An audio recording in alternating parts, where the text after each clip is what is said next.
We've utilized a lot of the interior structure as to rebuild. As far as the interior design, of course, it's new. We're utilizing pieces and parts of the original church, but incorporating it into a different type of build. So whether it's personal effects or any of that nature, it's been put into the actual new build. This parish has had a culture of Indigenous, Métis, and Inuit spirituality, but everyone is welcome here.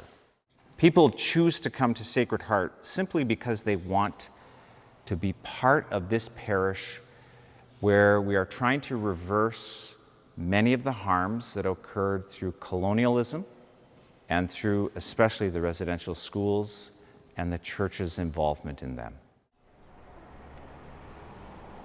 Yes, I heard his apology in Rome, and yes, that was meaningful. However, for me, this is where all the atrocities happen. And it's much more meaningful coming from Canadian soil for him to say, make the apologies. Much more meaningful. Well, for me, as an individual, I felt like I was honored to hear that he was going to come to Canada, and I was saying, okay, I can continue my healing journey.